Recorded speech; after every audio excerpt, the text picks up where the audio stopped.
आज हम पढ़ेंगे आइसोलेशन प्रिकॉशन। ठीक है, आइसोलेशन प्रिकॉशन मतलब पृथक्करण करने का हमारे क्या क्या प्रिकॉशंस होते हैं। सबसे पहले आइसोलेशन का definition, the separation of person with infectious disease from contact with other human beings for the period of communicability. मतलब एक पर्सन को जिसको इन्फेक्शियस डिजीज है, कोई भी तरीके का संचारी रोग है, उस टाइम उसको किसी और इंसान से जो बिल्कुल स्वस्थ है उससे अलग करके रखना, ताकि उसको उस टाइम पे कोई बीमारी ना हो। ठीक है, मतलब उसका जो बीमारी उसको उससे दूसरे इंसान जिसको बीमारी है उससे ना फैले।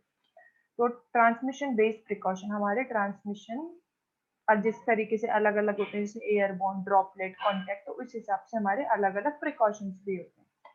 तो सबसे पहले हमारा एयरबॉर्न प्रिकॉशन। एयरबॉर्न प्रिकॉशन होता है positive agent of disease under airborne precaution are less than 5 micrometre, therefore it can be easily carried by air current. जो पॉजिटिव एजेंट होता है हमारा, जो डिजीज फैलाता है एयरबॉर्न के थ्रू थ्रू एयर ट्रांसमिशन, वो हमारा अगर हम उसको माइक्रोस्कोप में देखें तो वो लेस देन 5 माइक्रोमीटर होता है, मतलब इतना छोटा सा होता है, तो वो इजिली एयर में ट्रेवल कर लेता है।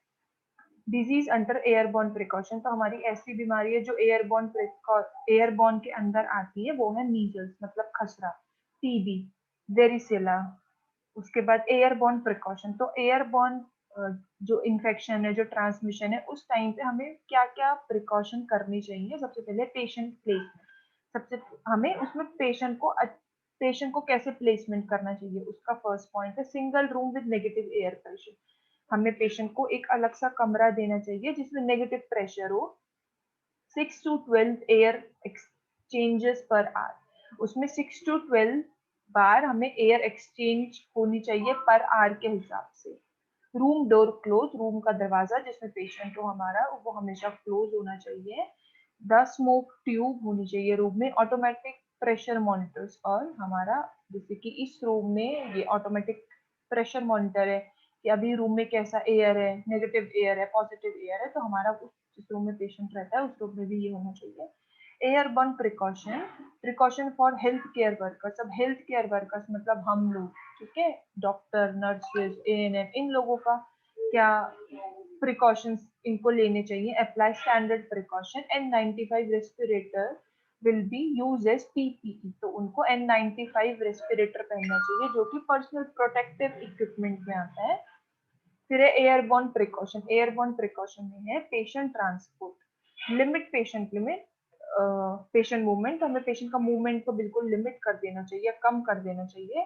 The patient should wear a surgical mask, patient को हमेशा एक सर्जिकल मास्क पहनना चाहिए outside the isolation room. Isolation के रूम के बाहर अगर पेशेंट है तो उसको एक प्रॉपर सर्जिकल मास्क पहनना चाहिए।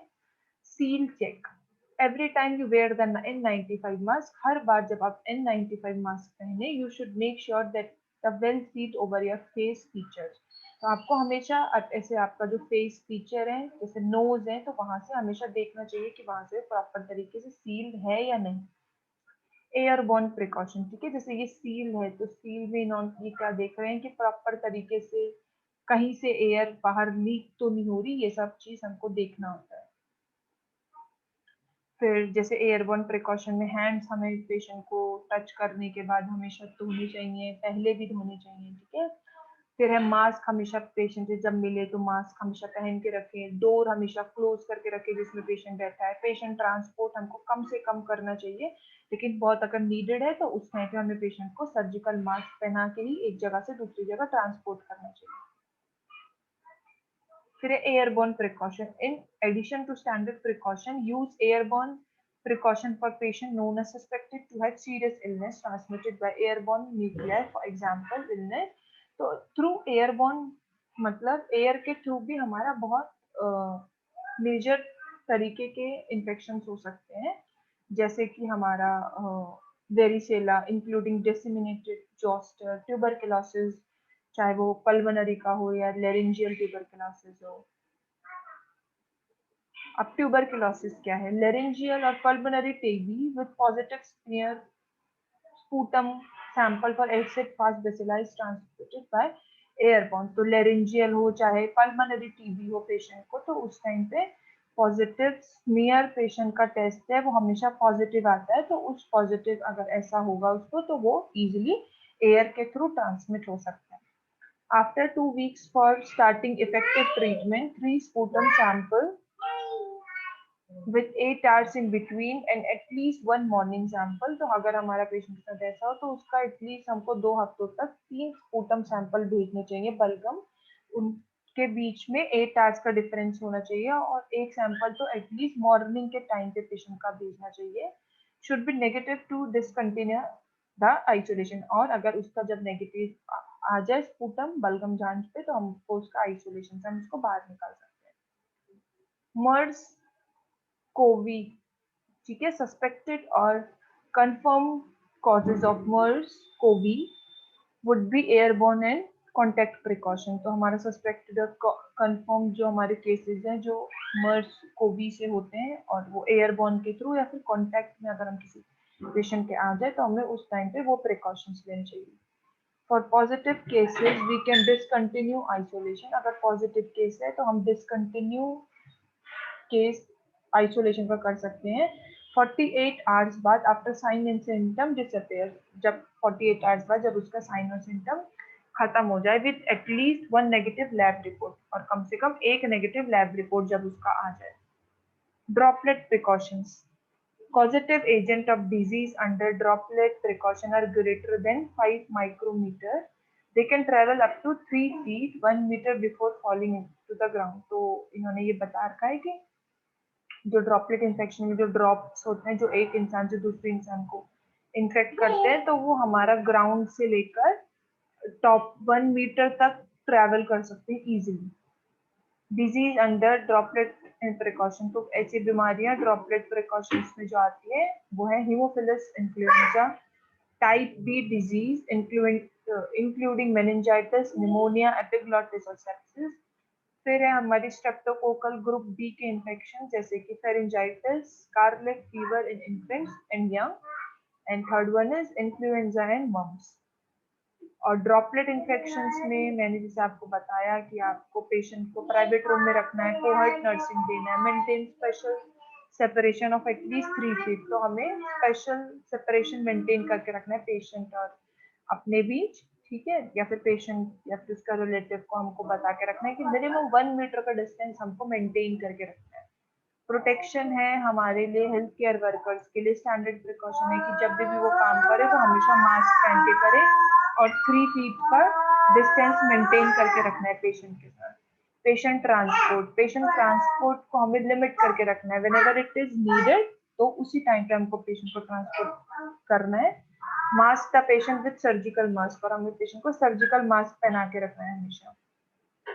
अब है हमारे ड्रॉपलेट प्रिकॉशंस. ड्रॉपलेट प्रिकॉशंस में हमें हैंड हमेशा सैनिटाइज करना है या फिर वॉश करके रखना है, मास्क पहन के रखना है. Limit the patient transport activity, मतलब ट्रांसपोर्ट कम से कम हो, और अगर हो तो उस टाइम पे we have to give surgical mask to the patient. अब है हमारा कॉन्टैक्ट प्रिकॉशन. कॉन्टैक्ट प्रिकॉशन मतलब जब हम पेशेंट के कॉन्टैक्ट में आ गए. In addition to standard precaution for the patient known as suspected to have serious illness transmitted through contact. ठीक है, जैसे कि सीरियस इलनेस हो सकती है पेशेंट को. अगर हमें पेशेंट को कोई सीरियस इलनेस है तो हमें हम उसके कॉन्टैक्ट में आ गए तो हमें भी वो होने के चांसेस है, तो उस टाइम पे हमको कॉन्टैक्ट प्रिकॉशंस अपनाने चाहिए. टाइप्स ऑफ ट्रांसमिशन है डायरेक्ट कॉन्टैक्ट ट्रांसमिशन, अगर हम डायरेक्टली पेशेंट के कॉन्टैक्ट में आ गए. इनडायरेक्ट कॉन्टैक्ट मतलब कि पेशेंट ने कुछ टच किया, डोर का नॉब को टच किया, ठीक है, और हमने भी सेम उसी चीज को टच कर लिया, तो इस तरीके से भी हमको इनडायरेक्टली इन्फेक्शन आ सकता है. Disease under contact precaution. तो डिजीज हमारी कॉन्टैक्ट प्रिकॉशंस में है young children and immunocompromised patient में RSV infections है, Clostridium difficile enterocolitis infections हमारे कॉन्टैक्ट प्रिकॉशंस में फैल सकता है. तो उसमें भी पेशेंट का सेम है, प्राइवेट रूम प्रोवाइड करना है पेशेंट को, हेल्थ केयर वर्कर को हैंड वॉशिंग करनी है time to time, gloves gown पहन के रखना है. पेशेंट ट्रांसपोर्ट में पेशेंट का एक्टिविटी को लिमिट करना है.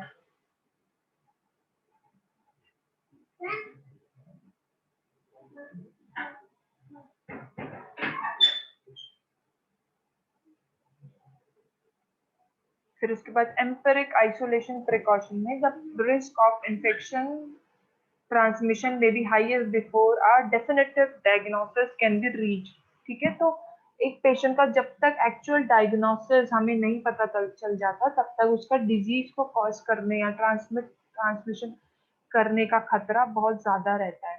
Therefore patient with certain clinical syndromes, इसीलिए अगर पेशेंट को कुछ भी थोड़े से भी सिंड्रोम साइन एंड सिम्टम्स दिखे उसी टाइम पे हमको पेशेंट को आइसोलेट करके रखना चाहिए. हमको एंड का वेट नहीं करना चाहिए कि जब प्रॉपर डायग्नोसिस पेशेंट का आएगा एट दैट टाइम कि तब हम पेशेंट को आइसोलेट करेंगे. मतलब आइसोलेट करेंगे ऐसा नहीं करना. जब हमें पेशेंट का स्टार्टिंग में साइन एंड सिम्टम्स दिखे तो उसी टाइम पे पेशेंट को हमको आइसोलेट करना है. फिर है एम्पेरिक आइसोलेशन. एम्पेरिक आइसोलेशन में है examples. Patient with chronic cough more than 2 weeks, जैसे पेशेंट को कफ है लंबे समय से 2 हफ्ते, जैसे कि 2 हफ्ते से ज्यादा, फीवर है, वेट लॉस हो रहा है, रात में पेशेंट को बहुत पसीना आ रहा है. The patient should be under empiric airborne isolation until sputum sample AFB lab report or result is received. If positive, continue isolation. If negative, discontinue isolation. जैसे कि पेशेंट का अगर हमें कुछ जैसे साइन एंड सिम्टम दिख रहा है तो हमने उसका स्पूटम है उसका बलगम जांच के लिए आगे भेज दिया. तो अगर हमें स्पूटम उसका पॉजिटिव मिला तो हमको पेशेंट को जो उसका आइसोलेशन कर रखा था उसको कंटिन्यू रखना है. और अगर नेगेटिव मिला 3 बार हमें तो हम उसको डिसकंटिन्यू उसका आइसोलेशन कर सकते हैं. फिर है प्रोटेक्टिव आइसोलेशन. प्रोटेक्टिव आइसोलेशन है it is implemented for immuno compromise patient. तो प्रोटेक्टिव आइसोलेशन हम जिसका इम्यूनिटी बहुत कम हो ऐसे पेशेंट्स के लिए यूज करते हैं. Patient is placed in positive pressure room. Patient को हम पॉजिटिव प्रेशर रूम के अंदर रखते हैं with HEPA filter for air supply. तो और उसमें हम हेपा फिल्टर यूज करते हैं एयर सप्लाई के लिए. Sick patient are not allowed to visit the patient. इसमें जो सिक पेशेंट है हम उनको अलाउ नहीं करते पेशेंट के साथ रहने के लिए. Pets and plants are not allowed. और पेट्स और प्लांट्स पेशेंट के को हम उस टाइम पे अलाउ नहीं कर बोलते पेशेंट को रखने के